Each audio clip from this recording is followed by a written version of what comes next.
Well, I just gave a greenhouse tour. How about a garden tour?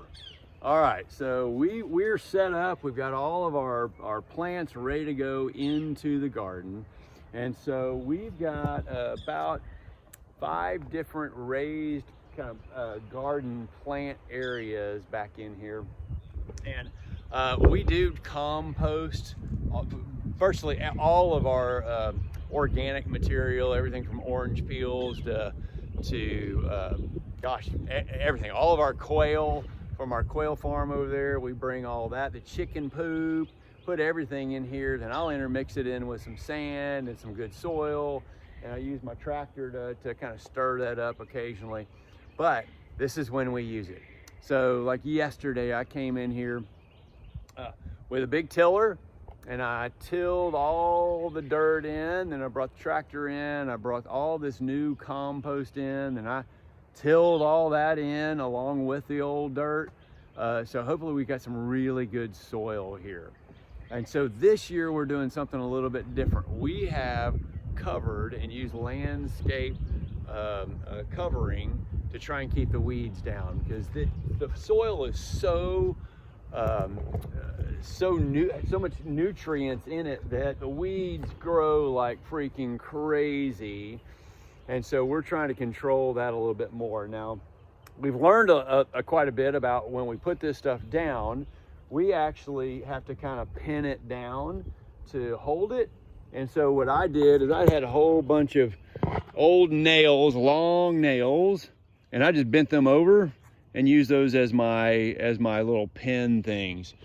And then what we'll be doing is we're coming around and putting holes in it based on the spacing of each plant. So I've kind of planned out the garden as to what needs particular spacing, and then we'll space it in different areas. Some of them are a little closer than others, and then I'll come back. I've got all my tomatoes are going to kind of go around there. I'll have a lot of my vining plants come back here. And so you're always kind of looking at what spacing do they need. Like the beets only need 3 inches because they're really, really close. And then some of your vining stuff need 36 inches. So you just got to kind of plan around so they don't overcrowd each other. You get the best production out of it. But I found one really cool tool that I think everybody needs. And I put off buying one of these for the longest time, but now I use it all the time. And it is one of these heat guns. If you don't have a heat gun, that's one purchase.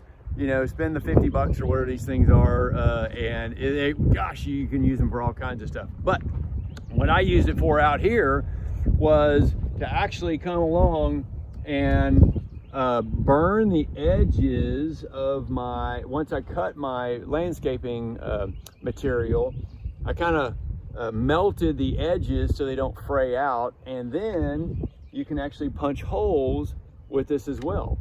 So if I turn it on, I don't have it plugged in right now. I can literally just turn it on and punch holes anywhere I want them.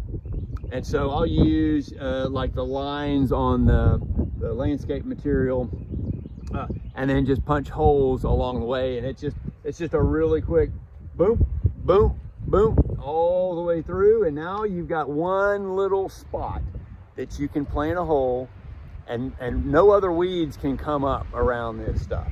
And so you've got this beautiful little garden that's kind of come along, and it's only your productive plants that are taking in the nutrients, that are showing up. They're a lot easier to kind of get in here. So we're super excited about how this is going to turn out. Now there are some plants that you don't really want to have all of that. Like for instance, in this one area, I may plant soybeans and just let them run amok, where the soybeans are going to overtake the weeds anyway. So you don't necessarily always need the weed material down here. And so there's other reasons you might not want to use it. But anyway, that's what our plan is for this year. I've also got a couple of my new trees that are going to go in. You'll see this is a plum tree. I've got my plum tree, a peach tree.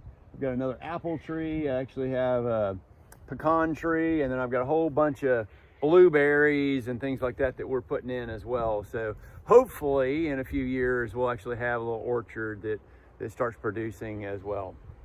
So anyway, it's been a lot of fun. It's a lot of work, but you know, by sometime in this summer we should have nice crops that are coming out and not have to buy as much groceries, and we get to eat the food that we produce, and we know that it's chemical free, hopefully pest free as well, and we'll see how it goes. So I hope that helps somebody. Take care.